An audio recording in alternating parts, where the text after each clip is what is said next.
लिखा हुआ है ए और पी वहां से भाग गए। खूब हल्ला मचा, शाम पहुंची और उससे शादी होने वाली थी, ठीक है। तो उसने यू को बुलाया, एक प्रसाद में आर्सेनिक मिला हुआ था और इतना ज्यादा मिला हुआ था कि प्रसाद खाने के। और महाराष्ट्र में जो एक शहर है पुणे, वहां एक ऐसा केस हुआ जो दुनिया का पहला केस है जिसमें ब्रेन मैपिंग के बेस पे सजा दी गई किसी व्यक्ति को। दुनिया का, मैं भारत की बात नहीं कर रहा हूं, ये दुनिया का पहला केस था। केस बहुत इंटरेस्टिंग है, लेकिन क्योंकि वो सब लोग अभी जीवित हैं तो हम उनके सम्मान से क्यों खेलें, तो मैं नाम थोड़ा चेंज करके बताता हूं आपको। एक लड़की थी 24-25 साल की, उसका नाम समझ लीजिए कि ए था।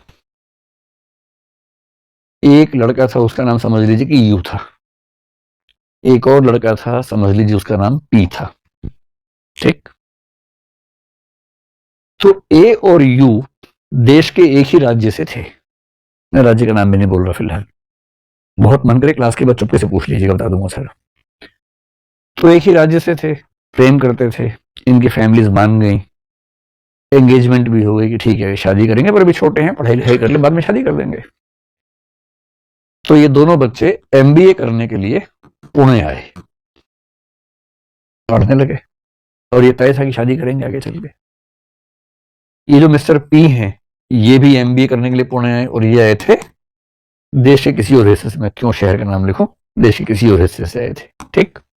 ये भी वहां पढ़ने आए थे, एक ही क्लास में थे। जैसा फिल्मों में होता है वैसे ही हो गया। जो मिस ए हैं, कहते हैं कि इनको धीरे धीरे लगा कि नहीं, मेरे लिए सही जीवन साथी मिस्टर पी होंगे, यू नहीं होंगे। तो ए और पी में प्रेम हो गया और यू बेचारा अकेला हो गया। तो यू ने अपने पेरेंट्स से कहा, दूसरे पेरेंट्स से कहा कि क्या खेल चल रहा है मेरे साथ।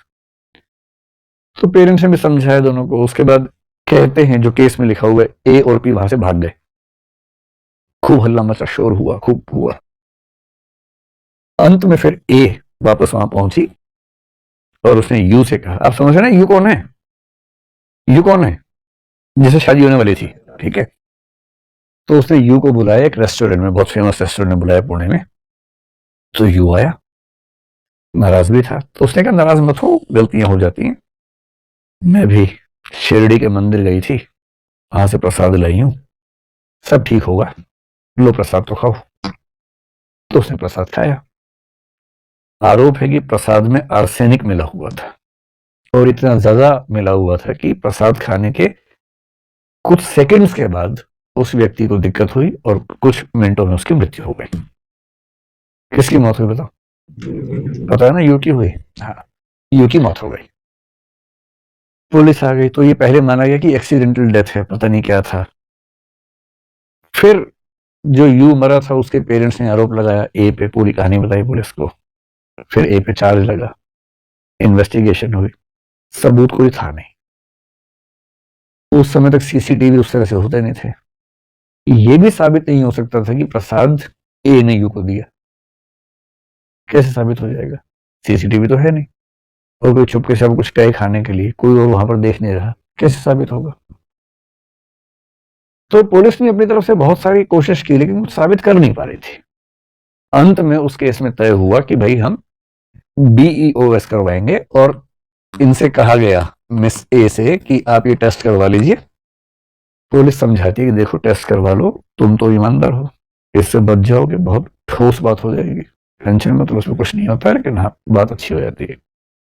तभी सोचते अच्छा, इससे मैं कम से कम 3rd डिग्री से बच जाऊंगा, कम से कम पिटाई नहीं होगी मेरी। तो लोग कहते हैं ठीक है करवा लेते हैं। तो उसकी परमिशन से ही हुआ, और इस टेस्ट में साबित हो गया कि उसी ने खून किया है। क्वेश्चन ऐसे पूछते हैं, प्रसाद, बत्ती जल गई। फिर 4 सवाल ऐसे पूछे, पेड़ पौधे, कुछ नहीं जल रहा। प्रसाद में आर्सेनिक, फिर बत्ती जल गई।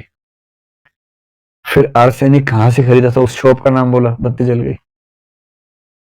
और ऐसे करते करते 15-20 सवाल जिनको लिंक किया जाए तो साबित होता है कि हाँ, इसी व्यक्ति ने ऐसा किया।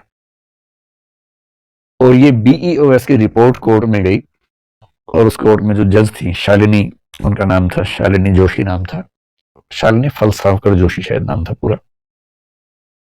दुनिया के इतिहास में पहला मामला जिसमें कन्विक्शन क्या होता है? ये साबित होना किसने अपराध किया है। जिसमें कन्विक्शन प्राइमरीली इसकी रिपोर्ट के बेस पे हुआ, और भी चीजें थी लेकिन ये भी था। और जज ने जजमेंट में 9 पेज लिखे केवल BEOS को क्यों प्रमाण माना इस बारे में, और उम्र कैद की सजा हुई।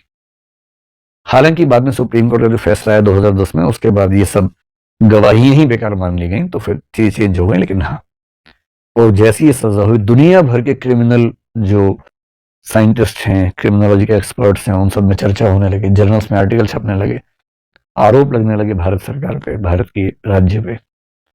कई देश भागे भागे कि हमें भी दो, हमें भी दो, हम भी करेंगे अपने यहाँ। इजराइल ने बहुत इंटरेस्ट शो किया उस समय, तो डिबेट थी कि ये ठीक है या नहीं है। लेकिन BEOS से कैसे हम पता लगाते हैं? अब जैसे इस केस में सुनने में आ रहा है कि अगला जो स्टेप होगा वो शायद BEOS का होगा, और ऐसी रिपोर्ट्स के माध्यम से हम चीजों को फाइनलाइज करेंगे।